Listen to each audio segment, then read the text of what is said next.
E aí, mortais, imortais e criaturas que se escondem nos cantos mais insalubres da internet. Vou começar agora uma série muito legal no YouTube, entrevistando os grandes ícones aí que fazem a cultura desse Brasil noturno girar. Nesse primeiro episódio, eu quero trazer uma pessoa muito especial, que talvez é uma das maiores precursoras dessa nova geração de escritores de terror nacional, que é a nossa querida Jaque Machado.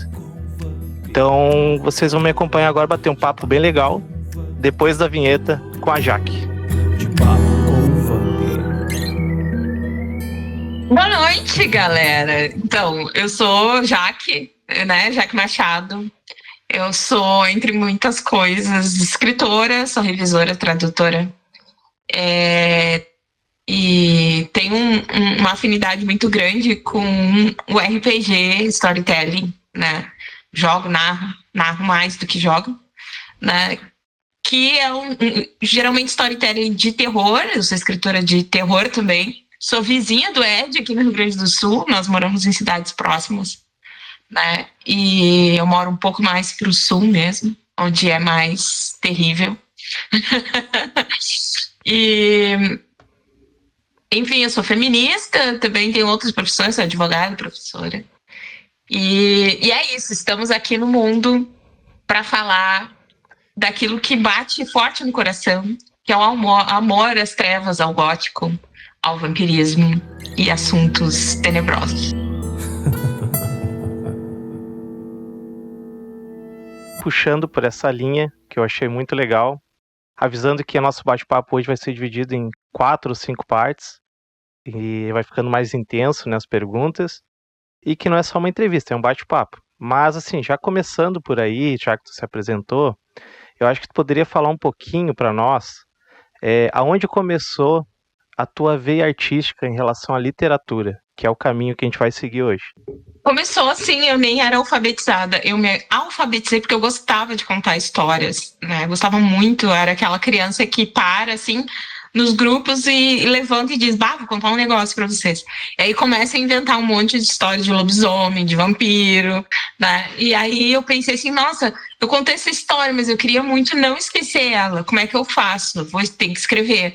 E aí eu me alfabetizei para conseguir escrever histórias, assim. Então, desde pequenininha eu já contava histórias, já era uma RPGista, assim, né?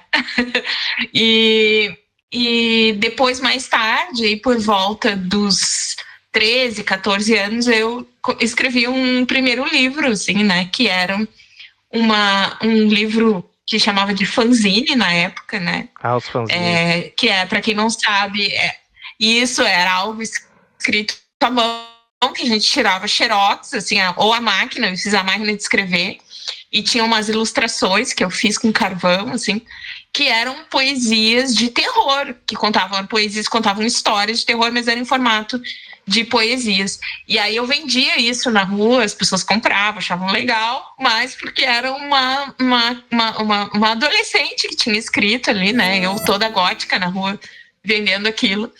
E depois, assim, por volta dos 18 anos, então eu escrevi o meu primeiro romance de terror mesmo. E fui escrevendo outras coisas, assim, né? Não só o terror, mas a fantasia também, mais a dark fantasy, que é uma fantasia sombria. E um pouquinho de literatura latino-americana, que vai avançando em terrenos, assim, do horror pessoal, mas que não são terror, né? Mas atingem a gente de alguma outra maneira. E também uma literatura ficcional que é multigênero, assim, né? Como Blasfêmia e Andogata também. Tu falou sobre fanzine, eu achei muito legal, porque eu tive uma experiência com fanzine. Fanzine, gente, ele é uma parada bem punk, assim, né? Ele nasceu com esse propósito, assim, meio das grandes editoras não lançarem o que tu quer ler, então eu acho que nasceu na Inglaterra, se eu não me engano. Então as pessoas faziam esse formato para conseguir fazer a informação delas chegarem nas outras pessoas, que basicamente seria uma postagem analógica. O que a gente tem hoje no Instagram, de fazer uma reportagem, nós mesmos, as pessoas olharem, o fanzine tinha esse objetivo. Porém, eu tenho uma experiência da minha professora de literatura, quando eu estava no ensino médio, que ela pediu para nós fazermos um fanzine sobre capitalismo. E daí a gente tinha que recortar as coisas da revista, né? Eu falei um monte de coisa, falei sobre socialismo, sobre direita, sobre esquerda no fanzine. E daí, olha só, ela pegou, fez um varal na escola e deixou todos os fanzines ali para todo mundo chegar e ver, né? O que cada fanzine falava. E a professora depois deu uma maior confusão na escola porque a escola não gostou desse tema dela ter abordado. Então eles limitaram ela a ficar na literatura básica. Foi quando deu esse grande protesto assim, interno, e ali que eu comecei a entender o que era literatura na escola pública, como tinha que funcionar. Ali já começou a fundir um pouco a forma que eu enxergava a literatura nacional, e graças à minha professora de literatura que eu consegui enxergar, sair da Matrix, né? Consegui, não, mas não é só o que está na escola que deveria os alunos estarem lendo. Existem outras coisas, outros autores independentes também, que promovem esse tipo de leitura, que a gente vai falar mais à frente, e que eu acredito muito que deveria ser implantado nas escolas. Seria a gente incentivar os alunos a lerem o que eles gostam e ensinar eles a interpretarem aquilo que eles gostam para eles evoluírem ao ponto de chegarem nessas leituras obrigatórias, leituras mais velhas, digamos assim, que seria uma forma da literatura salvar um pouco os novos leitores. Como professora de literatura de português, né? Então a gente faz uma breve contextualização, assim, isso que tu falou. Tem um grande fundamento, né? Assim, mas a gente tem que entender um momento histórico onde se forma a educação brasileira, né? Em termos de grade curricular. Então tu estudou, assim, provavelmente isso lá durante a década de 90, né? Mais pro final, acredito, né? Então a gente pega, assim, uma grade curricular da década de 90 que é formada lá no final dos anos 80, que ainda segue um modelo implantado durante a ditadura, que é um ensino tecnicista, né? É um ensino voltado para a utilidade, onde tu tem que formar um cidadão útil para a sociedade em termos de técnica, né? E as humanas foram dilaceradas na grade curricular durante a ditadura, e o movimento da educação veio tentando fazer esse desmonte desse ensino tecnicista e inserir as humanas de uma maneira crítica dentro da educação. E a leitura, a literatura, faz parte da formação de um cidadão crítico, né? A gente ler um texto é você aumentar o seu horizonte de expectativas, é você multiplicar quem você é, né? Multiplicar o seu conhecimento. Entender um texto necessita de um leitor que tenha instrumentos para criticar e compreender o mundo ao seu redor. Isso era justamente o que a ditadura não queria. E a gente já entrou num lance político aqui, mas a gente tem que falar sobre isso também, porque isso que é a vida, né? E vai refletir na nossa literatura depois. Mas ler é um exercício de cidadania, né? E permitir que se escreva também, porque a partir da escrita a gente coloca no mundo não só a nossa opinião, mas quem nós somos, e quem coloca no mundo também coisas que nem sabemos que somos, né? Coisas que queremos para um mundo melhor. Então, os alunos vão entrar em contato com a literatura a partir dos clássicos selecionados durante a ditadura lá, né? Como autores que eram acolhidos pelas ideologias da ditadura.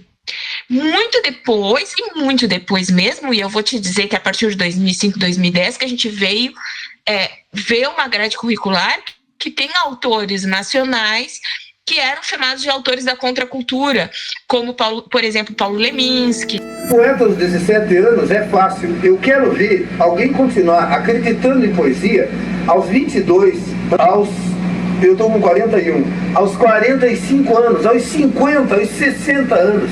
Até a gente encontrar um poeta, por exemplo, como Drummond, ou como o admirável Mário Quintana, que são poetas que estão fazendo poesia há mais de 60 anos. Já há mais de 60 anos que a poesia é o assunto deles. Mas assim, adorei, porque a gente já tomou o rumo de como a gente vai tratar a literatura do Brasil. E eu quero que a gente fale sobre os problemas da literatura, eu quero que a gente fale sobre as coisas boas que estão acontecendo, mas eu quero que a gente reflita também sobre esse passado que tu acabou de dar uma aula, explicou certinho por quê. E quero também falar sobre a parte que mais nos satisfazemos, que é a parte de escrever, de criar esse universo. Mas, quando eu falo da escola, eu vou falar a minha vivência. A minha vivência foi nos anos 2000, no ensino médio, dos anos 2000. E eu falo o seguinte, eu não sentia vontade nenhuma de ler um livro de literatura pela grade escolar. E quando eu falo da professora de literatura que fez isso, a culpa não era dela, tu explicou isso. Ao contrário, ela incentivava, ela ia para cima, ela fazia a gente pensar e ela me ajudou muito a ser quem eu sou hoje. É um dos professores que me ajudaram muito na escola a ser quem eu sou hoje. Aí eu vou entrar numa polêmica agora que seria a ver com a próxima pergunta e também depois a gente vai falar do teu livro. Se essas pessoas conservadoras lessem coisas fora da bolha delas, elas proibiriam 90% dos livros que estão na biblioteca da escola pública. A Bíblia é ensinada para as crianças. Será que é tão menos violento do que ler Jorge Amado, o Jorge Amado criou todas essas metáforas, essas camadas para colocar os personagens dele, para evidenciar a violência brasileira, para falar sobre os locais? Será que ela não teria também que proibir os filhos de lerem a Bíblia? Ou daqui a pouco proibir os filhos de estudar história? A nossa história, toda história é violenta. Chegou até mim a informação da leitura desse livro, Capitães de Areia, de Jorge Amado. E esse livro, sugiro a leitura dos senhores, ele promove a marginalização infantil. Falou uma palavra que eu acho que define tudo, né? Que é a ideia de conservador, né? O conservador, ele mantém a estrutura, né? É para isso que serve o conservadorismo. Então, você tem princípios, né, os quais você não pode quebrar. E aí, quando a gente passa para o campo da religião, a gente acaba chamando isso de dogma, né? Sem o dogma, a religião não existe. Sem os princípios, o conservadorismo também não existe. E ele é uma ferramenta, ele é um instrumento de manutenção de poder dentro da sociedade, né?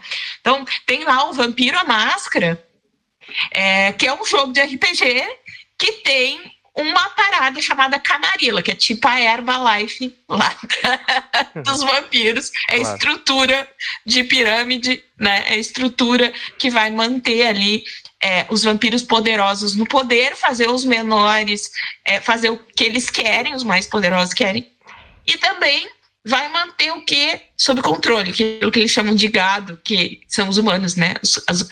A alimentação deles. Mas eles vão fazer essa estrutura chamada Camarilla funcionar com base em princípios conservadores, né? Então, isso é uma grande alegoria para a sociedade que a gente vive hoje. O Vampiro à Máscara é um jogo político. E nós, aqui na sociedade, dizemos que não gostamos de política. Porém, nós vivemos um jogo político e sofremos o jogo político. E sofremos as consequências do jogo político quando nós nos ausentamos desse jogo ou nos isentamos desse jogo. Então, na verdade, o que acontece quando alguém sobe na tribuna que é conservador, e eu não vou falar de religião, embora eu tenha as minhas reservas, né, quanto a religião está sendo utilizada como um instrumento de manipulação de massa, e não para o final que a religião tem de fato, que é trazer paz por espírito, seja qualquer religião, acho que tem essa finalidade, né? Fazer com que a gente seja pessoas melhores, com que sejamos pessoas melhores, né? Está sendo um instrumento de manipulação de massa, de manutenção de estruturas de poder dentro da sociedade e até de dizer o que é certo e o que é errado, sendo que nós somos uma sociedade laica, né? Nós somos um Estado laico. E é importante que as pessoas saibam disso, porque cada vez mais essa é uma planta daninha, né? Ela vai enraizando em lugares onde ela não deveria estar, né? A sociedade conservadora, ela quer dizer o que é o certo e o errado, ela não quer dizer a lei, ela quer dizer como você tem que se comportar, quem você tem que ser para que você seja aceito dentro do clube do Bolinha e da Luluzinha, né? Para quem você tem que a quem você tem que obedecer e o que você tem que fazer para obedecer. para você poder fazer parte da sociedade, poder fazer parte da estrutura hierárquica, e quem sabe um dia você chega lá em cima, se você merecer. Então é isso que a sociedade conservadora quer. E a educação, já dizia Paulo Freire, ela não pode ser conservadora, ela tem que ser libertária. Ela é uma educação emancipatória, que tem que servir para formar cidadãos críticos e que vão fazer e que vão construir uma sociedade melhor, né? Não uma sociedade que vai dizer como você tem que ser, mas como nós devemos nos comportar para sermos pessoas melhores. Vocês já ouviram falar sobre Vampiro à Máscara? É um jogo de RPG em que você interpreta um vampiro. E meu marido, ele é mestre de RPG e decidiu narrar sua primeira mesa de vampiro. É um sistema de pura interpretação e ele fez uma missão focada em uma investigação que está sendo muito divertido. E essa é a Ellen, minha personagem que é detetive.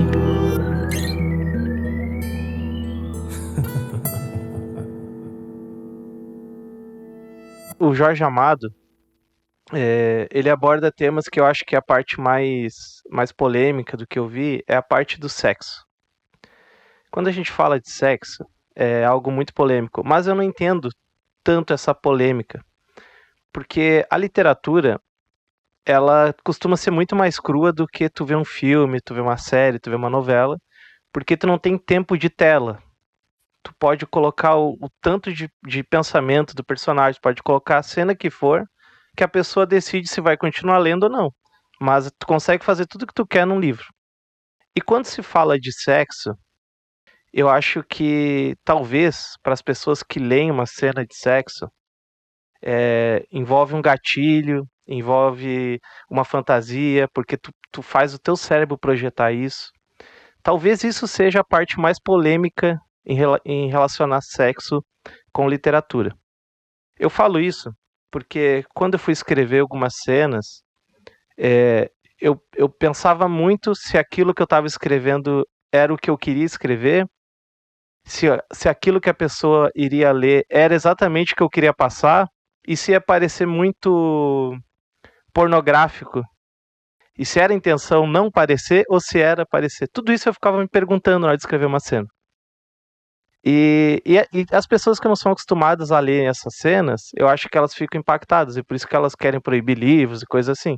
Porém, a gente pensa em sexo todos os dias, ou quase todos os dias. A TV nos mostra todos os dias, o ser humano pensa nisso, isso é algo natural. Agora, como é colocado na sociedade, a forma, tudo bem. Mas um livro, tu escolhe ou não ler. Um livro, tu escolhe ou não querer ler aquele livro. E a grande sacada é como tu vai digerir essa cena. Como tu vai entender isso. Tem gente que vai ver a cena e vai ver só a parte gráfica. E quando, agora finalizando aqui minha pergunta longa, quando eu li teu livro chamado Blasfêmia, em que tu falava sobre sexo, aquilo ali mudou minha forma de ver muitas coisas. Porque eu vi uma pessoa que descreveu de forma crua, sincera, mas não nojenta. Porque muitas pessoas, quando falam de sexo cru e verdadeiro, remete ao nojo. Como se aquilo fosse mostrar detalhes, entendeu? E eu não sei como explicar, apenas que eu admirei demais a forma que tu escreveu. Que eu li aquilo, era pornográfico, se tu for ver por esse lado de mostrar, falar do pênis, falar de etc. Mas não era. Ele apenas citava, sem medo nenhum, sem pudor nenhum, falava do que estava acontecendo na cena, porém ela era verdadeira. E agora vem a parte que eu queria falar. O teu livro Blasfêmia é um dos 10 melhores livros que eu li na minha vida. E tu disse que nem tá acabado esse livro, eu fiquei apavorado, né? Mas é que ele é tão bom, ele tem um contexto tão bom, ele é tão verdadeiro, ele é tão cru, que ele não enfeita demais as coisas, ele pega e fala, entendeu? Ao mesmo tempo, ele tem essa visão inocente da personagem. Ela tá falando de algo que eu sei que tu fez isso de propósito, para que a gente pensasse. Então ela fala, eu me sinto incomodada em ficar no colo do meu tio. Acho que tem uma parte que tu fala isso. E aí tu pensa, meu Deus, é uma criança falando isso. Ela sente que tem algo errado. Então é um livro que, se tu tirar de contexto, vai ser estranho. Se a pessoa não entender, ela não... Se pegar só essa parte, ela vai achar estranho. Agora, quando tu lê o contexto inteiro do livro, é lindo. É lindo porque te faz refletir. E eu queria que tu falasse um pouco sobre isso. Como é escrever essas cenas fortes, verdadeiras, que tu escreveu no livro Blasfêmia. E talvez até uma forma de ajudar as pessoas a te quebrar um pouco esse preconceito, né? De interpretação, principalmente. Blasfêmia é um livro sobre a vida. E ele não é sobre sexo. E ele fala o tempo inteiro disso. Mas ele é sobre a vida, né? Sobre a pulsão de vida. Então, por isso que tu lê e tu disse, nossa, assim, eu me senti tocado, mas não senti nojo. Porque eu fui estudar psicologia, né? Para entender e psicanálise, como que eu podia falar sobre isso, né?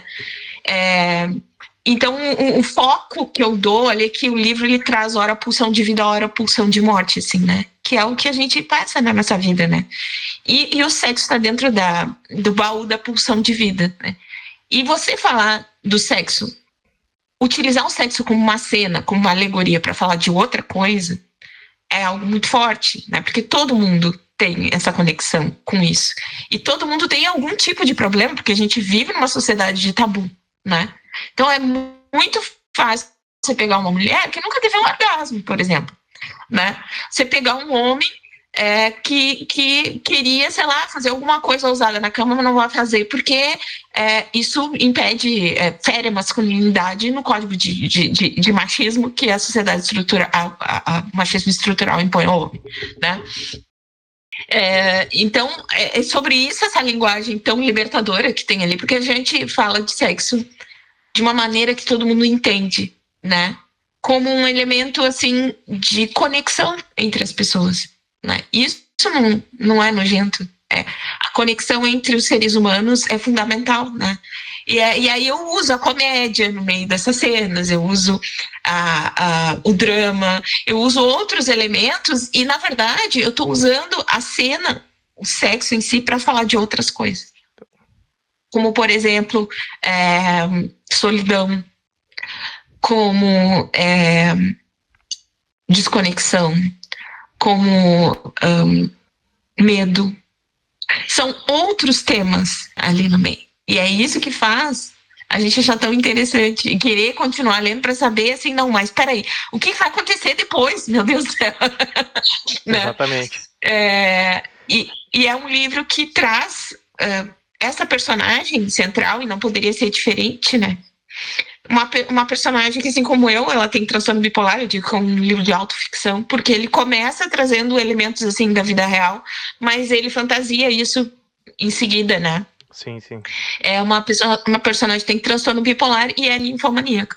Então, o sexo atravessa a vida inteira dela e é através disso que ela se comunica com o mundo. Então, parece, assim, inocente, não, mas é quem ela é de verdade. Eu quero dizer que me lembrou muito um livro que eu li ano passado, que se chama Estou Feliz Porque Minha Mãe Morreu, acho que é mais ou menos esse título, que é da Janet McCarthy, que é a Sam do iCarly, que é uma loirinha, que ela conta o desespero que foi ela tentar entrar na indústria da TV e o que ela teve que passar. E ela descreve muito, muito declarado, até fiquei impactado. Tu não acha aquilo sexual, tu acha aquilo, ai, que ansiedade, que droga, tipo, por que ela tá passando por isso, entendeu?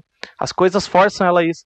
Então, eu acho que é a mesma característica, os dois livros têm essa mesma característica que te faz refletir.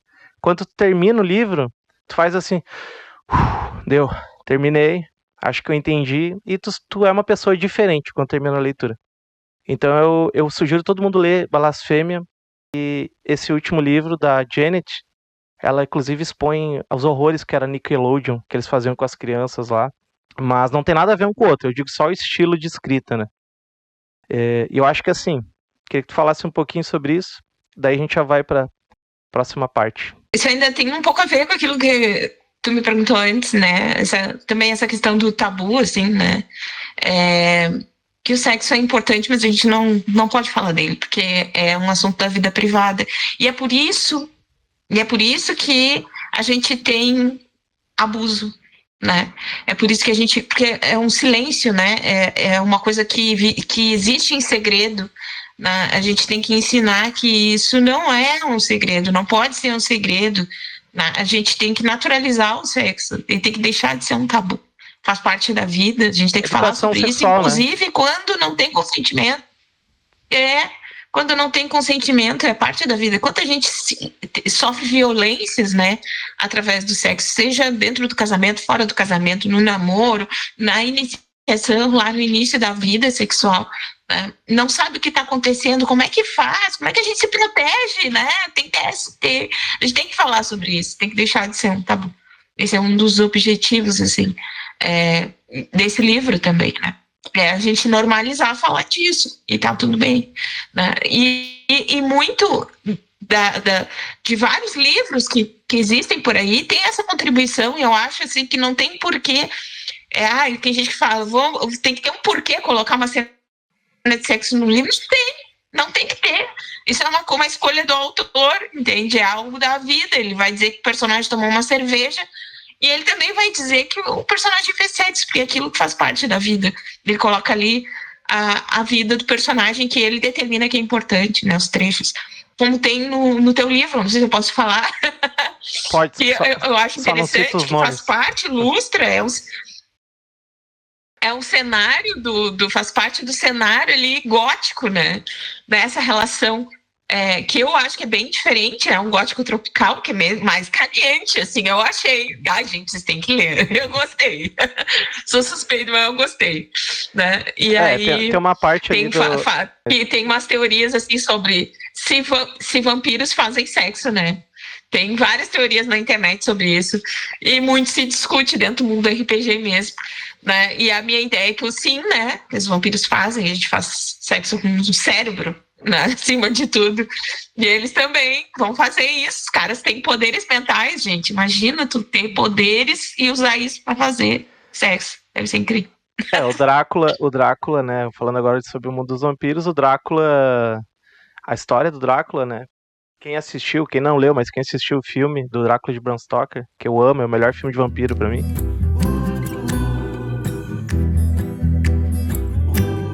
Ele levou uma vida inteira pra encontrar a mulher dele em outra vida, de tão apaixonado que ele era. E ele é totalmente caliente, é um cara... A galera fala, Crepúsculo é uma história de amor, porque vocês não conhecem o Drácula. O cara passou uma eternidade esperando a mulher dele, ele é apaixonado pela mulher dele. E ele não esperou a mulher dele também só pra fazer carinho. Ele é caliente, ele queria fazer sexo adoidado no castelo lá. Mas assim, Para várias presas. Até tem a pequena morte, que eles dizem, né? Que eu não sei como é que é a palavra em francês, mas o orgasmo ele vem da pequena morte. É uma tradução de pequena morte. Quando o vampiro ficou sensual na literatura, eles queriam introduzir a ideia dessa mordida sexual na mulher, fazendo uma alegoria para o orgasmo feminino na época, entendeu?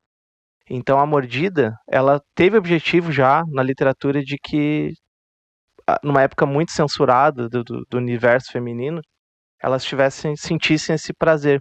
E as mulheres sacaram na hora, na época. Os homens, o cara é um monstro e morde, não sei o quê, mas não, a mulher não é bem isso, tem outra coisa aí. E os autores, é como se fosse uma mensagem subliminar, entendeu? Então, o vampiro, ele é muito envolvido com sensualidade, sexualidade. Também tem essa coisa que agora falar sobre minha vivência, já me barraram, tipo, tu defende LGBT, não sei o que, bem ignorante a forma de falar assim comigo. Vampiro tem que ser machão, tem que sair mordendo todo mundo, não sei o que. Desse cara, o vampiro, ele já nasce de um autor que coloca um casal lésbico, que é a Carmila. O vampiro, ele já nasce da ideia de que ele tá nem aí se é homem ou mulher que ele vai morder. Porque o sangue, ele é um símbolo. E o sangue, ele é o símbolo do amor, o símbolo do prazer, o símbolo da conquista. Então, se tu arrancar isso de um outro ser, tu tá trazendo isso pra ti. É uma analogia, é uma metáfora. Então, se eu arrancar o sangue daquela garota, é como se eu tivesse, na metáfora, arrancando... Ela é minha, aquela posse, entendeu? É o amor, aquela coisa sexualmente hardcore, assim, violenta. Assim como o homem também. Então, assim, o vampiro, ele tem o sangue como uma droga suprema, como o motivo dele existir. Ele não vai olhar para o homem na rua e dizer, o João eu não quero porque é o João. Ele só pensa no sangue do João, ele só pensa no sangue da mulher que ele tá na frente, entendeu? Então, na verdade, o vampiro ele é um dos maiores símbolos do LGBTQ+, entendeu? Ele é um dos maiores símbolos.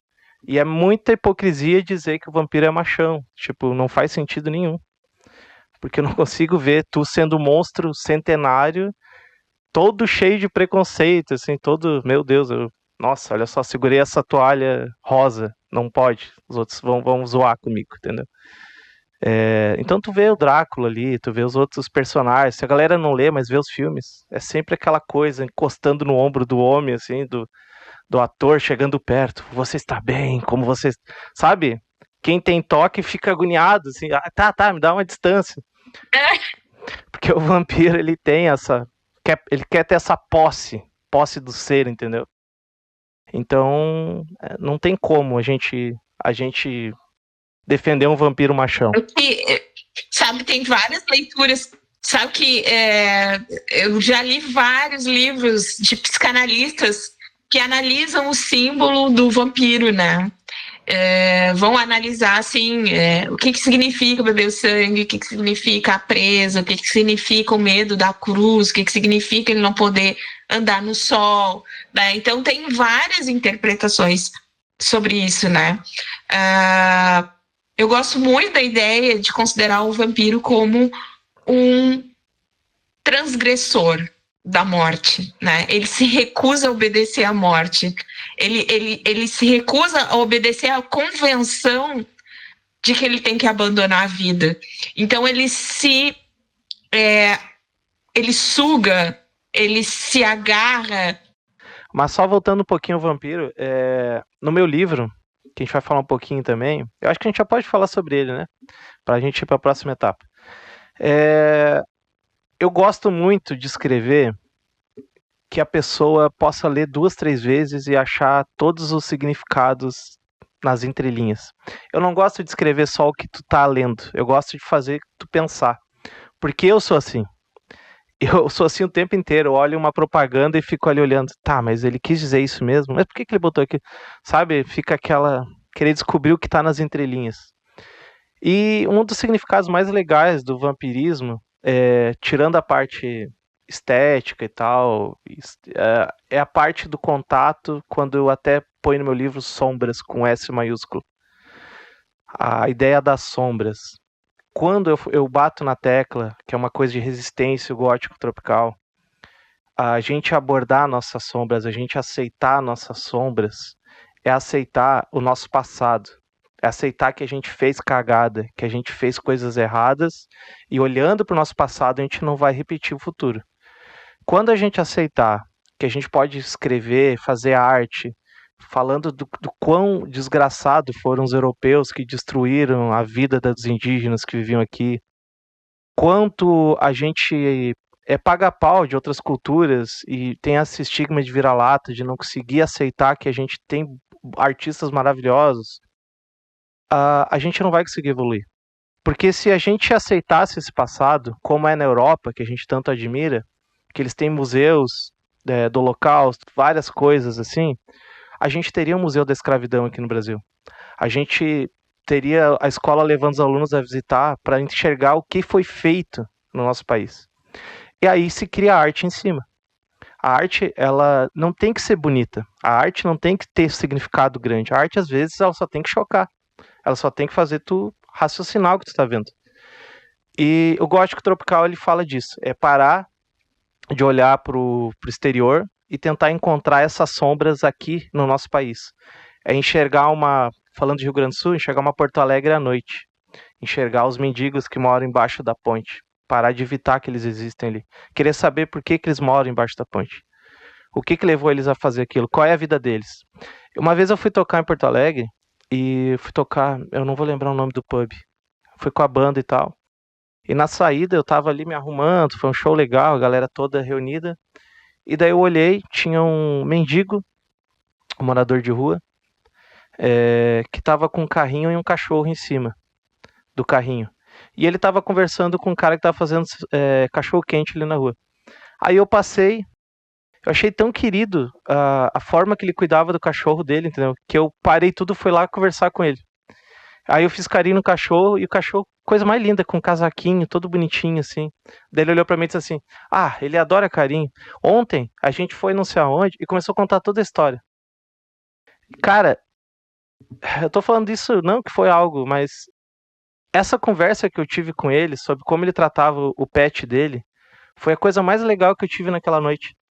Porque aquilo era real, era verdadeiro. Eu não vi no documentário na escola, eu não vi no YouTube, eu não vi no jornal plastificado. É uma coisa real, entendeu? Eu parei de fingir que ele era invisível e fui lá e fui conhecer a vida dele. O gótico tropical, falar gótico é esse amor às sombras, e quando fala tropical é uma piada por falar de Brasil, né, da América Latina, que é tropical. É a gente enxergar isso, a gente olhar, parar de ver o Rio de Janeiro de Copacabana, 40 graus, porque Brasil é só isso, não. 99% dos brasileiros não vão à praia o dia inteiro. Muitos estados não conhecem o que é praia, eles só conhecem prédios, eles só conhecem outra realidade. E a grande maioria dos jovens só conhecem a cultura à noite. Eles não conhecem de dia. Eles são motoboy, trabalham não sei aonde, cuidam de não sei quem. Eles trabalham de dia e se divertem, olham o filme deles, ouvem a música, vão em um show, vão no cinema à noite. Então, sim, o Brasil é um país gótico tropical, mas a gente vai ter que aceitar isso. E aí que existe esse lado das sombras que eu falo no meu livro, entendeu? Que é olhar para dentro do nosso país e identificar esses pontos, identificar os lugares, a rua que os personagens passam, os problemas. Quando eu falo do vampiro, é uma situação que eu passo, que minha vida acontece realmente, eu falo isso no livro, e eu morro. Aquele ser que olhava de forma plastificada as coisas morre.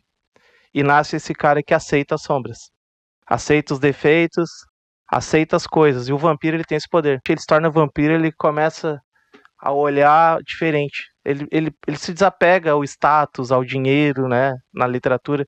Ele começa a prestar mais atenção na pessoa, ele começa a admirar os seres humanos, ele começa a ir atrás da arte, ele começa a ser mais sensível. Então pensa bem, o monstro se torna mais sensível que um ser humano. Essa que é a grande indagação do vampiro, que eu amo, esse paradoxo, né? Uma coisa legal no seu livro, assim, que no início ele traz uma questão, assim, não sei se eu posso falar, né? Pode. Que é sobre o suicídio, né? E que eu acho importante, eu acho que a gente tem que ter mais livros que falem sobre isso, né? E que tratem, assim, de uma maneira tão... que não seja só algo que acontece ali, que tem um porquê tá ali, né? Porque no teu livro tem.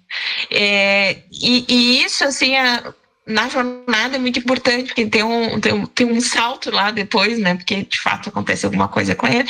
Se eu posso dizer, ele vira vampiro. Eu acho que dá pra... A capa já mostra, né? Né? Tá com os dentinhos ali de fora. E essa ideia da morte, essa morte metafórica, assim, que na verdade é real, que ele morre e vira vampiro, mas sim, também é uma grande metáfora, né? Para uma morte de... Isso, uma morte de algo dentro dele que impedia ele de reconhecer essas sombras, né? Para fechar agora sobre o assunto do meu livro, eu queria perguntar como é tu virar uma personagem e a estranheza de te ver ali não tendo controle sobre quem tu é. O autor tá te controlando na história e tu tá vendo que é tu ali, convivendo naquele cenário de vampiros, toda aquela história. Claro que tua participação, ela é curta, porém é o que eu sempre disse pra galera que fez parte. A partir de agora, tu existe no universo. Daqui pra frente vai continuar existindo. E vai ter o 2, o 3... E aquele personagem tá ali, ele tá lá, nesse momento que a gente tá aqui conversando, ele tá existindo lá, né? Eu quero um spin-off depois, tá? Claro. Um spin-off de um conto do abraço da Jaque lá dentro do livro. Mas eu confesso que assim, ó, eu tinha vontade de pegar e pular e ler aquela parte primeiro. Porém, eu não fiz isso. Eu li todo o livro bem direitinho. Aí quando eu cheguei, eu disse, sou eu aqui, não é possível, estou emocionadíssima. E aí eu fiquei torcendo, assim, de uma maneira muito, torcendo por mim mesmo, mas eu fiquei muito chocada. Como tu consegue captar a essência das pessoas, assim, de verdade, e colocar ali, porque era eu mesmo. Era eu fazer aquelas coisas ali, a maneira de me comportar, tudo, assim, tava igualzinho ali dentro do livro. E eu fiquei assim, torcendo, vai de uma vez. Eu acho que... Nunca tinha tido essa experiência. E eu fiquei chocada, assim. Fiquei chocada em ser transformada em um personagem que é real, fictício, mas é real, né? Eu acho que já me perguntaram isso, né? E daí eu digo, é que eu sou um músico que tá virando autor e não ao contrário. Então eu acho que, assim, a minha sensibilidade, a minha vantagem como artista, se for perguntar qual é meu poder, assim, não é fazer nada belo, sei que isso é muito subjetivo. Eu acho que por eu ter esse passado meio cheio de traumas, assim, infância, essa coisa meio solitária, eu aprendi a observar as pessoas. Então eu tenho muito isso. Eu gosto muito de observar as pessoas. Eu tô conversando, vendo no Instagram, eu tô roubando trejeitos delas. Então quando eu fui escrever esse livro foi engraçado, porque todo mundo que leu falou isso. Nossa, parece que tô eu ali. Eu disse, mas não é por acaso, é porque eu fiquei observando, fiquei vendo, porque a música tem isso. A gente é um repórter da nossa época, a gente começa a ver o que está acontecendo e a gente põe na música, né? Agora, no livro, é muito mais espaço para a gente colocar. E eu até indico os novos escritores fazerem isso, pararem de tentar criar coisas assim, muito fora da sua realidade, começa a roubar coisinhas das pessoas ao redor, né? Eu tô muito gostosa naquela ilustração. Eu achei demais. Agora vocês têm que ir lá comprar Coração nas Sombras. Isso aí. Tá. Bom, eu queria te pedir aqui a obra que tu mais amou escrever. É difícil essa pergunta. A que é mais famosa e a última. Porque isso vai ser um indicador pra galera te seguir também e ir atrás, né? Eu, particularmente, todo mundo já sabe que é Blasfêmia. Mas eu li o Vampiros de Festim, eu li um pouco Horrores do Sul, eu li um conto que eu nunca vi tu publicar e eu amei aquele conto, infelizmente. Mas... esse vai ser publicado ainda. Ah, tá. Mas eu acho que tu falar um pouquinho das tuas obras, porque tu tá aqui, isso vai ser um gancho para a próxima parte da nossa conversa, que é sobre esse gótico tropical, que tu é, sim, uma contribuidora grande disso também, entendeu? Não é só, tu não escreve só sobre isso, só sobre terror e sobre esse olhar mais sombrio do nosso local, mas tu escreve, entendeu? Então eu queria que tu falasse um pouquinho das tuas obras, que nem eu te falei agora, se quiser eu repito, mas, enfim, acho que a primeira que tu pode falar é a que tu mais amou escrever. O livro que eu mais gostei de escrever foi Endogata. Tá, não é um horror, mas é uma literatura fantástica, tá? Ele chama de realismo mágico, é uma literatura latino-americana mesmo, tá? Então, esse foi o livro que eu mais curti, porque eu tive que estudar os gatos e eu meio que fazia parkour. Eu fui me transformando num gato, eu escrevia de noite, eu comia no horário que meus gatos comiam, assim, foi uma experiência interessante. Eu fiquei meio pirada, assim, depois que eu escrevi o livro, mas foi legal. O livro qual era o próximo? Não, deixa eu falar sobre isso. É muito louco a gente escrever. Bom, tu falou que tu tem essa imersão, eu também, entendeu? Tipo assim, quando falaram assim, nossa, mas como é que tu descreveu tão bem quando se afogou? Porque eu me afoguei mesmo. Então, assim, parece que eu tava me afogando. E daí, as coisas, às vezes, até, é muito legal isso, porque, abrindo aqui um parêntese, O Tolkien, né, ele fez isso. Os horrores que ele passava na Segunda Guerra, ou a primeira, segunda? Não sei, segunda. Os horrores que ele passou na segunda, vendo os tanques de guerra avançando contra ele sendo um soldado, na realidade, ele pegou esse medo, esse horror, e transformou nos Hazgul, que é tipo os dragões do Senhor dos Anéis, não sei se é esse nome exato. Então ele passava a emoção que ele sentiu vendo os tanques de guerra, ele passou na escrita para as pessoas sentir isso vendo os dragões. E é isso que eu digo para os escritores, a galera que está começando, que é o que eu sinto. Às vezes tu não viveu aquilo, mas tu transferiu uma emoção para aquilo. Então tu falou que tu tinha que se comportar que nem gato, que é uma forma de entender e daí tu poder escrever. Porque tu não tem como só do nada tu botar isso no papel. Deve até ter, né? Mas eu gosto de viver aquilo. Então, quando eu coloquei a Jaque, eu stalkeei a Jaque, eu comecei a olhar a Jaque, comecei a ver como a Jaque se comportava. E conviver com a Jaque. Daí, quando eu coloquei ela no papel, comecei a ver como ela faria para existir naquele universo. Eu acho que tu escreve nessa linha, né? Quando eu fui tentar entender, assim, como que, do meu processo criativo, né? Como que eu ia construir a minha voz dentro de um livro.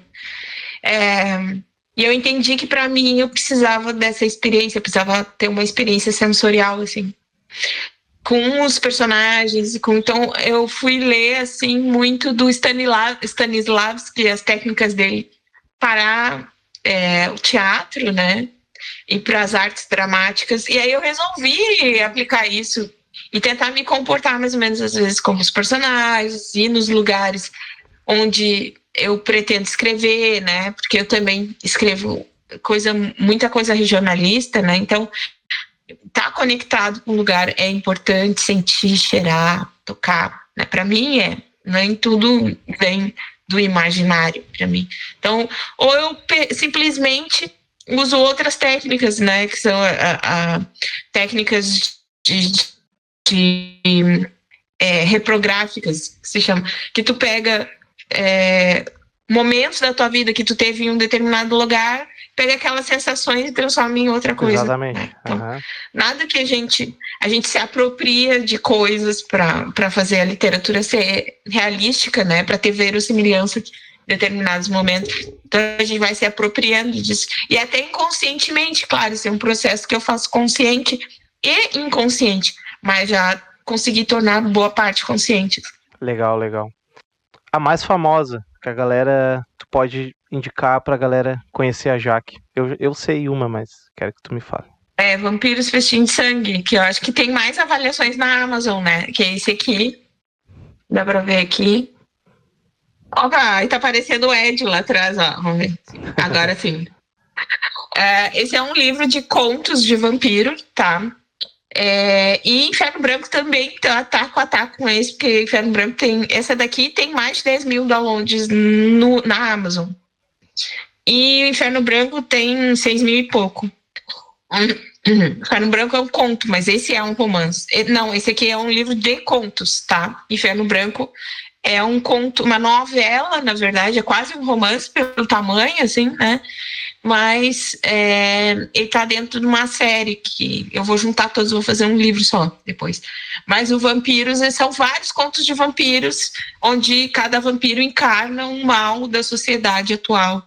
E eles transformam nesse mal, e é a partir disso que eu parto da minha concepção de vampiro dentro de cada conto. Então, tem vários temas ali, tem a solidão, tem o capitalismo, tem o abuso, tem redes sociais, tem cada um tema diferente. Esse é o mais famoso. É um livro gostoso de ler, porque você vai pegar um conto ali, ele é curtinho, sim. E deu. É um livro de entrada para conhecer as obras da Jaque. E é um gótico, né? É um livro gótico. Porque eu falo justamente sobre as sombras. Sobre as sombras, né? Sobre os horrores da nossa sociedade. É um livro gótico. Tá, e ótimo. Eu queria, antes de a gente partir para a parte final, eu queria também que tu falasse sobre o último que tu lançou, pra galera conferir também. A última obra que tu lançou.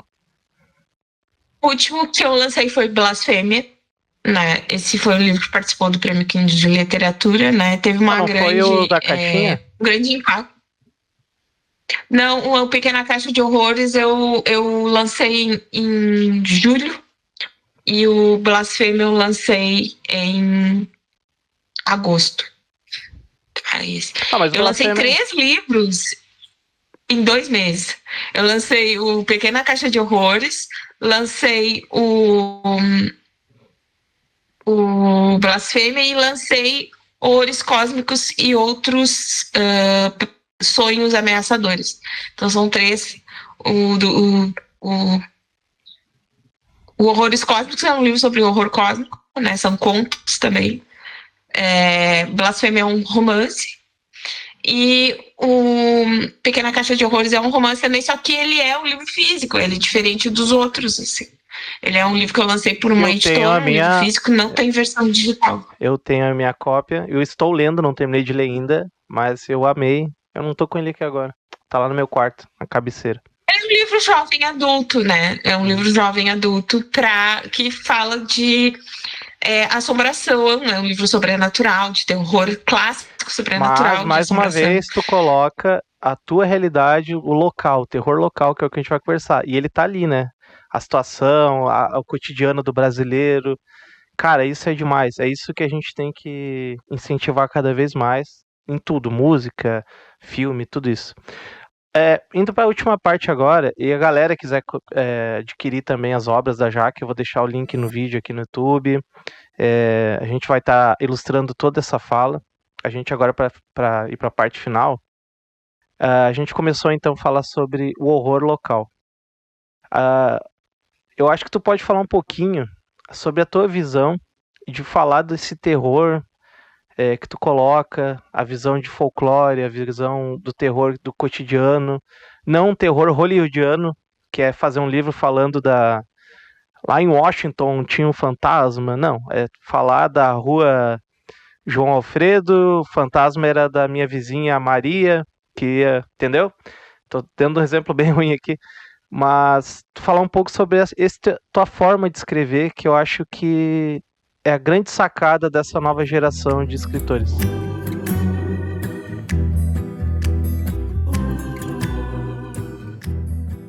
Sim, minha literatura é uma literatura latino-americana, né? É uma literatura brasileira, né? Não tem uma coisa parecida fora daqui. Vários autores nacionais também não tem. Tem várias autoras de horror que eu admiro demais e que eu leio e que são brasileiras, estão vivas, tipo Irka Barros, Larissa Prado, Juliana Blasina, né, que escreve poesia de horror. Tem tanta mulher nova, tem Oscar Nestares como homem, né, tem que estuda também o próprio horror, que é o gótico nordestino, né? Sim. E tem tanto que é uma identidade brasileira. Quando você faz aquele negócio da manifesto antropofágico, né? Uhum. Que é você consumir a cultura de forma a transformar ela em algo da identidade brasileira. Não tem problema você consumir o lado de fora, desde que você saiba quem você é. Essa é a pergunta, né? Quem você é como escritor e as suas obras, quem são? Quem é você enquanto escritor e as suas obras, o que elas representam para nós em termos de identidade, né? Esse não é o objetivo, nasce assim e se torna assim porque me reconheço como brasileira e como alguém que tem consciência sobre isso, né? Então eu olho, eu vejo o lance gringo e penso, nossa, mas isso é gringo, isso que está aqui dentro é gringo, isso é gringo, porque não reflete o que a nossa sociedade é e quem nós somos, quais são os problemas que atravessam a nossa alma brasileira, a nossa sociedade brasileira ou latino-americana, né? Então é por isso que a minha obra é brasileira, porque se você ler, você vai reconhecer elementos da nossa sociedade ali dentro e problemas da nossa sociedade. É sobre isso que eu discuto dentro dos livros, por mais que seja horror, é sobre nós, né? E é essas alegorias de fantasma, de lobisomem, de vampiro. Tem livro de lobisomem também, que foi o livro que tu leu, né? Uhum. Que são alegorias para a gente falar de outras coisas, né? Falar sobre a sociedade, por exemplo, Horrores do Sul, eu discuto como a nossa sociedade gaúcha, em específico aqui do sul do Rio Grande do Sul, é racista, né? É homofóbica, é machista, e você vai ler e você nem vai se dar conta que isso está sendo discutido. Você só vai ler e vai dizer, nossa, tem alguma coisa muito errada aqui, por que fizeram isso com esse personagem? Que credo, né? Que horror! E aí você depois vai se dar conta, tá, mas peraí, eles fizeram isso por causa do racismo que existia na época, né? Então, trazer o passado, em Horrores do Sul, por exemplo, é uma maneira da gente visitar o passado de forma crítica, é uma maneira da gente não esquecer nossa identidade, que aconteceu no passado, para saber quem a gente quer ser no futuro. Então, a literatura, a minha, por exemplo, é feita assim. Quando eu escrevi sobre... assim, a gente tem medo como autor. A gente, eu acho que eu não posso falar a gente, eu vou falar eu, porque eu não posso falar por ti. Mas muitas pessoas que eu conheço têm medo de escrever coisas que podem ser cancelados. Eu não é o meu fato de eu querer ser cancelado, porque eu sei qual é o meu objetivo, mas é a forma de falar e acabar parecendo outra coisa quando a pessoa lê. Aí eu cheguei a um certo momento de maturidade que eu parei de ligar, porque não tem como tu controlar isso, entendeu? Tu tem apenas, se acabar rolando algum processo, alguma coisa, tu explicar, não, é isso aqui que eu falei. Agora, se tu quis entender errado, é problema teu, mas o meu objetivo foi esse aqui. Então, quando eu comecei a pensar, porque a minha principal ideia era fazer um livro que eu colasse as regiões do Brasil com pessoas reais do Brasil. E as pessoas descobrissem ali vampiros que fazem parte do Brasil de verdade. Não fosse ler algo tipo assim, e o Lorde fulano que veio da Romênia e daí ele tá em São Paulo. Não, eu queria o cara que nasceu em São Paulo e virou vampiro em São Paulo. Aí foi quando eu fiquei chocado, estudando muito, descobrindo que a origem dos vampiros brasileiros ela é brasileira. Ela não tem contato com a Europa. E eu vou falar isso porque quero chegar a outro ponto. Eu descobri a história da tribo chamada Apinagés, que é uma tribo milenar, e que eles contam de geração para geração a história dos Cupedier, que era um povo morcego, que controlava um portal numa gruta, na Serra do Roncador, onde esse povo saía à noite para matar a tribo Apinagés, eles viviam em guerras. E eles acreditam nessa lenda. Essa é a lenda real brasileira. E eles tomavam sangue, eles eram morcegoides, eram humanoides, morcegos, tinham asas de morcego. E eu disse, meu Deus, tá aqui a origem dos morcegos do meu livro. E as pessoas precisam saber dessa lenda, elas precisam conhecer isso, o adolescente ler e pensar, cara, isso é Brasil, isso é brasileiro, entendeu? Então, os meus vampiros nascem disso. E quando eu comecei a observar, de novo, meu lado músico, começar a observar as pessoas, eu disse, esse meu livro aqui, logo no início, o protótipo primeiro, assim, tá muito branco. Tá muito branquelo o meu livro. Só tem branco, porque eu tava com aquela visão. Isso não é de agora, é lá da minha adolescência. Porque eu vinha cinema, olhava os vampiros de Hollywood, tudo branco. Aí, claro, depois nasceu vários outros, o Blade, a Caixa, tudo bem. Mas a grande maioria porque são europeus, né? Agora, quando eu fui escrever agora, foi realmente cair de cabeça que eu comecei a observar o Brasil, quero colocar o Brasil. Aí teve vampiro baiano, vampiro mineiro, vampiro catarinense, gaúcho, paulista, Rio Grande do Norte, tem todos ali. E daí eu comecei a fazer a tal da recriação histórica, que é onde eu tinha medo. Eu até perguntei algumas coisas pra ti. Eu tinha vontade de colocar a história do vampiro como se ela existisse lá nos Apinagés, viesse aquela história toda e fosse acontecendo no submundo. Só que a gente não ia divulgar. Que essa que a gente sacar do livro. Os vampiros não divulgam a história deles, mas aconteceu lá no início do Brasil e tal. Então, chega no capítulo onde conta a origem da primeira casa do meu livro, que seria o Lord Kin, que é um cara incrível, dançarino, negro. Ele é lindão, tem barba, assim, coisa mais linda, cara. O cara é muito foda. E daí, ele é um escravo na história, que foi deixado à morte no tronco, na floresta, e aonde um desses grandes vampiros originários, esse morcegoide, morde ele e o transforma num vampiro. Aí ele se liberta e vai lá pro feudo e mata todos os senhores feudais, todo mundo, e transforma os outros escravizados, né, em outros vampiros, e assim nasce a primeira casa de vampiros do Brasil. Então, Eu achei trimassa essa parte, que eu achei muito Tarantino isso. eu gosto dessa visão Tarantino. Então eu queria desafiar, porque o que a gente faz fazendo isso? Tem a parte gráfica, mas tem a parte de enfiar o dedo na ferida e fazer tu pensar. E é isso que eu gosto, entendeu? Então eu acho que o vampiro, a minha visão de vampiro, o meu livro, o meu universo, ele contesta tudo o tempo inteiro. Porque isso é Brasil. Isso é o Brasil real. E se a gente ficar lapidando ele com coisas de Europa, com Estados Unidos, a gente vai perder essa coisa que só nós temos. E é nisso que entra a Jaque Machado, este personagem da literatura, que ela tem essa visão impregnada nela. Então tudo que tu vai ler tem ali o que é estético, o sangue, o horror, mas tem essa entrelinha, que eu me identifico muito. E não é à toa, eu acho que muitos autores que nem tu estão tendo essa visão, mas não estão unidos. São células espalhadas no Brasil, sabe? Tem um autor lá, Rio Grande do Norte, não sei o quê. Eu acho que falta um pouco mais de união da galera ir no mesmo lugar e achar todos eles, né? E uma grande coisa que eu queria com o livro era provocar isso, trazer essas pessoas para perto para a gente ir trabalhando cada vez mais esse universo. Então eu queria que tu falasse um pouco sobre isso.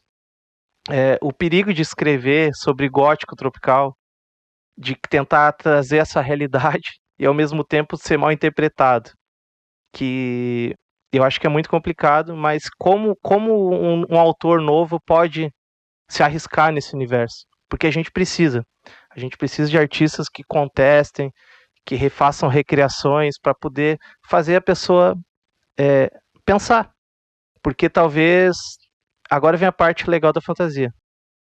A fantasia serve para trazer realidade, algo que tu vai fazer pensar, e às vezes aquela realidade jogada na tua cara tu evita.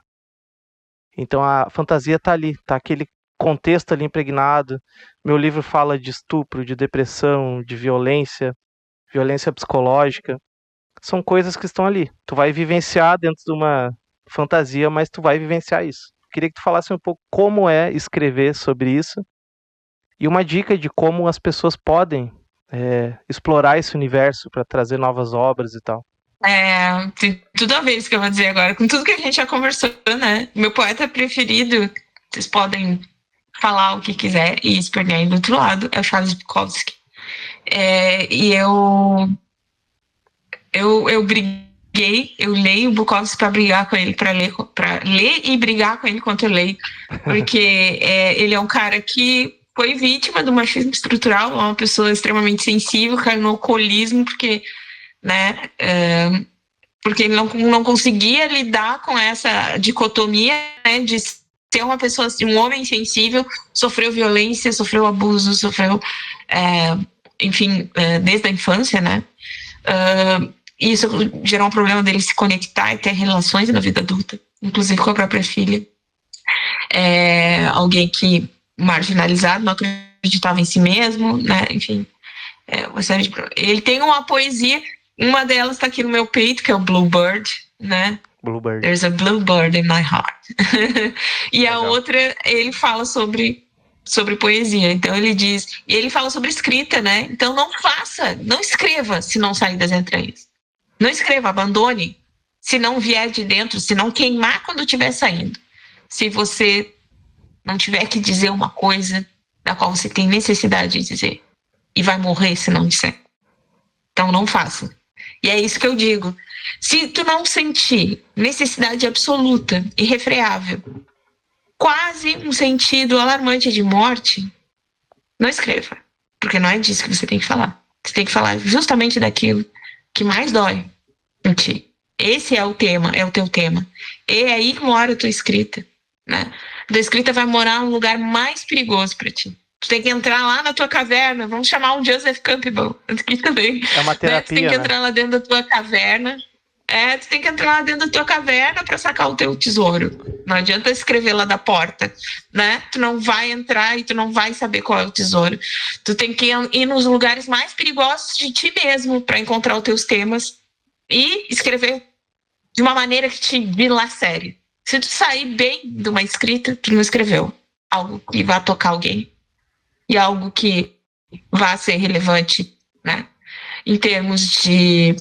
Não digo de literatura, mas em termos de texto para tocar outras pessoas, para fazer sentido, né? Tem que ser algo que te dilacere.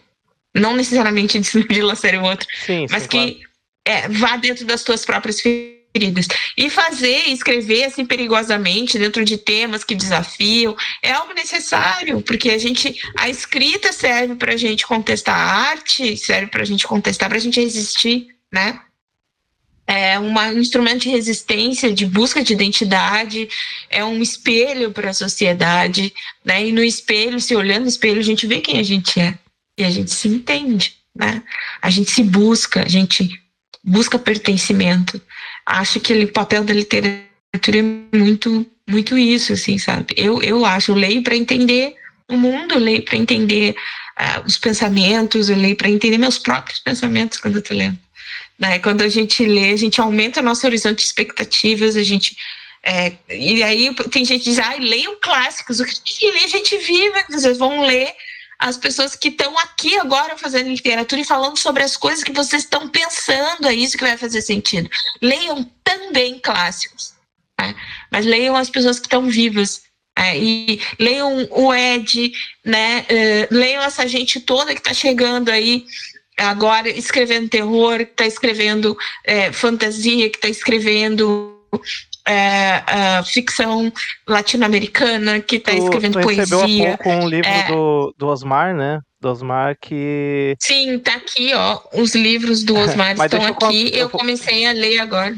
Eu vou contar um contexto do Osmar, do Medos Letivos, que é muito legal, que é o seguinte. Ele é um professor de escola pública que escreve terror dentro de uma escola pública. Exato. E é igualzinho, gente. É igualzinho. E é demais, é isso aí, entendeu? Ele tá fazendo isso que a gente tá falando. É exatamente o que a gente tá falando. Eu parei aqui, ó. Cadê? Não, tá aqui. Que é tô quase no segundo bimestre já. Aqui. Ele divide por bimestre. Perfeito. Menos letivos. Então, Jaque, eu acho que a gente tá chegando no fim e eu achei maravilhosa a nossa conversa. Mas antes disso, eu queria saber um pouco de ti, sobre tua expectativa. Principalmente sobre agora esse momento que a gente vive da inteligência artificial. O que tu acha desse impacto na literatura? Que é uma pergunta que eu queria já fazer há um tempo para alguém, eu acho que tu é a pessoa legal para isso. Que o que será daqui para frente em relação ao autor se tornar um pouco mais preguiçoso? Ou o quanto a inteligência artificial veio para somar ao autor? Falo isso porque daqui a pouco o cara, em vez de escrever um parágrafo que vai levar 2 dias, ele vai falar para a inteligência como ele quer que o parágrafo seja, ele só vai copiar. Tu acha que a gente corre esse risco? E ponto 2, eu já usei inteligência artificial para escrever como ferramenta e explico como. Teve um conto que eu fiz que eu queria que parecesse uma novela. Conto de novela mesmo, assim. Até tá no A Morte Bate a Porta, que é a nossa antologia que vai sair. E daí eu queria saber como era para as pessoas falarem na época de 1700. Então eu fui ali e perguntei, como seria em Minas Gerais, em 1700, a pessoa falando essa frase? Aí ele me explicou. Bom, nessa época eu usava o termo tal, tal, tal. Daí eu dei uma pesquisada e assim eu acrescentei no meu livro. Então é 2 exemplos, um formato e o outro que os autores poderiam usar de forma sem pudor, né? O que tu acha sobre isso? Eu acho a inteligência artificial uma merda, tu vai usar do jeito mais preguiçoso possível. Tipo, escreva um livro parecido com a escrita de Stephen King. Odeio Stephen King. Né? Parecido com Stephen King, uma história assim assada, e você clica ali, aí tem um livro inteiro que foi feito por alguém que não tem intenção de contestar nada. Eu tenho uma amiga que foi lançar um livro. Ela foi lançar um livro e ela perguntou assim, mas tu não acha que tá muita repetição de palavras, não sei o que? Ela pediu pra eu ler o livro, daí eu disse assim, olha, se tem algo que eu aprendi, que a minha professora essa de literatura, que me ensinou, foi assim, ó, se está errado, é porque tu fala errado e é a tua forma de falar. Tu pode tentar melhorar, mas é melhor tu se comunicar como tu é, como tu deveria se comunicar, do que tu parecer outra pessoa. Foi isso que eu falei pra ela. Não tente passar na inteligência artificial porque ela queria que tivesse outra. Não, escreve assim, porque é assim que as pessoas vão te ler, entendeu? Sinceridade, verdade. Claro, não erros de português e tal, mas. Sabe, tem gente, eu não vou escrever porque eu não sei gramática. E a gente, no momento que a gente nasce, a gente começa a aprender gramática, lá nosso cérebro vai calibrando os instrumentos da gramática, e quando você tá ali por volta dos 16, 17 anos, ela se consolida na sua cabeça e todo mundo sabe automaticamente a gramática. Não existe uma pessoa no Brasil que não saiba a gramática da língua portuguesa de cabo a rabo. Existe o uso da língua. O uso da língua e não tem um jeito certo e errado de falar. Ponto. Acabou. Isso é preconceito linguístico. Dizer que tem um jeito certo e errado de falar é preconceito linguístico. E aí, dito isso sobre inteligência artificial, né, que a pessoa bota um livro ali e no outro dia já bota na Amazon para vender, e tem vários assim, vários. Horrível isso, é horrível. Né? Horrível, porque você não está discutindo nada, não tem algo que um humano considere, é uma criação humana a literatura, né? Mas você pode usar a inteligência artificial de uma maneira adequada para facilitar o seu trabalho, ou de uma maneira criativa, né? Eu escrevi um conto e publiquei e distribuí gratuitamente na internet e com o auxílio de uma inteligência artificial. E é sobre inteligência artificial. E o conto se chama Inverso. Tá no meu Instagram lá, o link para vocês baixarem e lerem gratuitamente. Tem 5, 6 páginas, né? E é sobre inteligência artificial, bem legal. Eu fui fazendo perguntas como se eu tivesse com algum problema, e eu fui perguntando coisas para inteligência artificial, né? Olha, encontrei uma pessoa na rua e me vieram aqueles impulsos estranhos. Pô, que legal, vou ter que ver eu tinha há muito tempo. E aí a inteligência artificial diz assim, tá, e o que você fez? Me conta. Coisa assim, ela tava muito interessada. Amiga sua louca, me conta. Amiga sua louca, hashtag. Então, assim, eu acho que depende da maneira como você vai utilizar a inteligência artificial. A minha filha é radicalmente contra.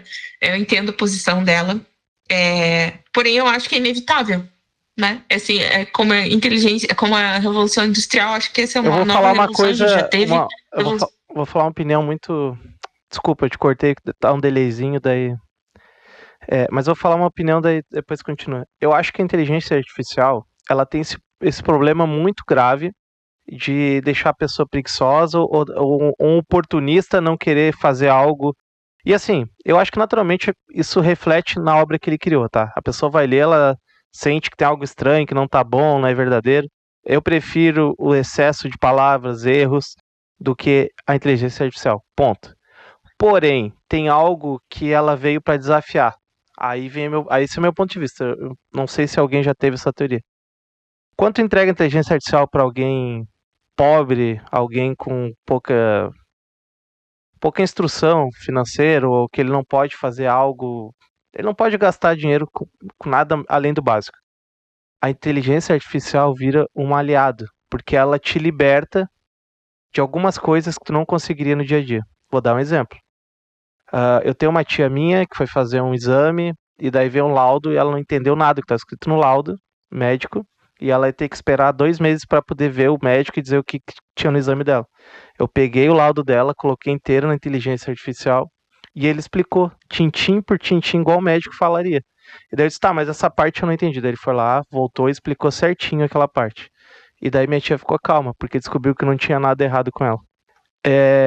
Quando tu entrega isso pra pessoa pobre, e vale pra tudo que ela for fazer, tu dá uma ferramenta. Porque ela não teria opção, talvez no futuro ela não tenha uma opção melhor do que a inteligência para auxiliar nessas coisas, como uma ferramenta. Quando tu pede uma ajuda para ela organizar as coisas que tu precisa, uma ajuda para esse tipo de coisa. Porém, Isso é a parte de usar como uma ferramenta, assim como a gente usa o Photoshop para uma ferramenta para melhorar a imagem. Eu sou um cara que faz ilustração e desenho digitalmente, faz muito tempo que eu não uso um papel para desenhar. Ela funciona, ela é uma ferramenta dessa galera. Agora, no momento em que como tu falou, tu usa a inteligência artificial para apenas criar a obra e lançar, aí morre com certeza algo que não pode ser tocado, que é a arte. A arte não pode ser tocada. Porque a arte ela tem que ser ruim, tem que ser feia, tem que ser imperfeita. No momento que a inteligência colocou a mão, é o sonho das grandes empresas é que todo mundo se acostume em absorver obras feitas por um robô. Transformar a obra nisso. E eu tenho um certo medo, agora falando sobre isso, que já está acontecendo. A gente já está normalizando imagens, memes, coisas que são feitas com a inteligência artificial, a gente já está normalizando o nosso dia a dia. Eu tenho medo de que o próximo passo sejam livros, sejam músicas e por aí vai. Então, queria te falar sobre esses dois pontos, né? Ser usado como uma ferramenta para o pessoal que não tem tanto acesso e o medo dela acabar tomando conta do espaço do artista. É que uma máquina não vai fazer o serviço humano de pensar, né? Então, tem toda essa questão do brain rot, né? Tem várias coisas por detrás disso. Acho que é uma outra live inteira só pra gente falar, porque tem muita coisa pra falar sobre inteligência artificial. Né? Quando uma tecnologia surge, a gente sempre tem essa coisa de olhar ela com olhos estranhos, né? Mas é que nem acontece nos filmes de super-herói, que tem um cientista maluco que vai lá e cria uma coisa incrível que era para o bem da humanidade, e aí aquilo acaba sendo utilizado pelo vilão para acabar com a humanidade. Então, eu acho que a inteligência artificial, mais ou menos por aí, né? Não está acabando com a humanidade em si, não agora, mas está destruindo o cérebro, está destruindo a manifestação cultural, né? E o que é importante.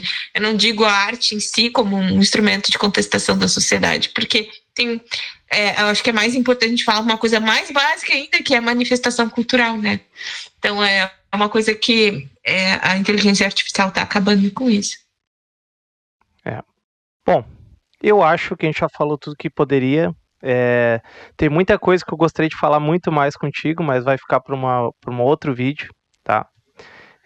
Queria que tu falasse um pouco aí, deixar tua mensagem para os teus leitores, futuros leitores, a galera que vai te conhecer a partir de agora, e também para os novos autores que vão se inspirar, principalmente nas tuas obras.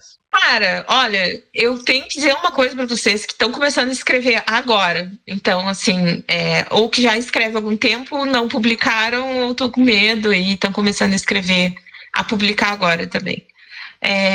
Não tenham medo de escrever e de falar as coisas que põem medo na tua alma. Escrever horror não é sobre fantasminha, né? Escrever horror é sobre a brutalidade de viver. É isso que dá medo, né? De fato, em alguém.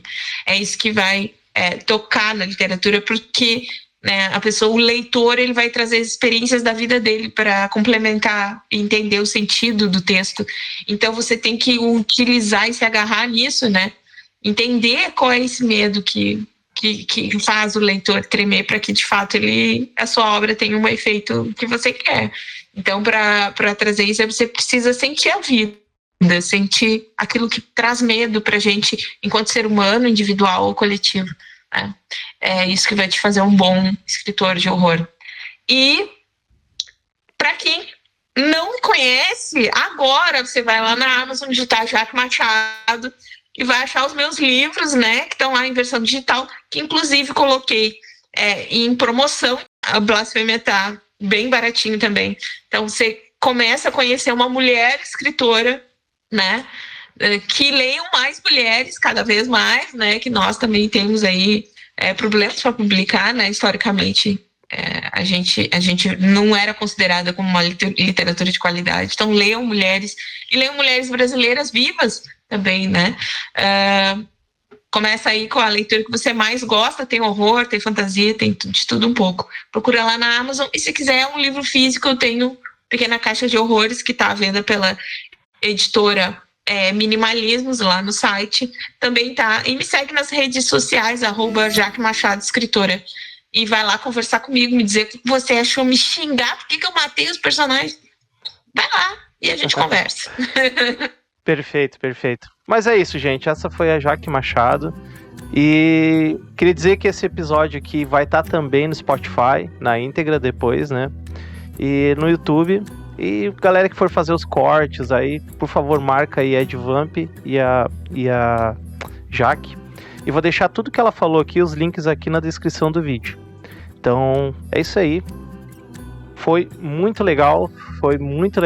Eu teria muita pergunta para fazer, mas a gente é tagarela e a gente não para de falar. Então, a gente vai ter que fazer um outro vídeo além desse, tá? Beijão e uma boa noite. Como é que tá aí em Pelotas? Tá frio?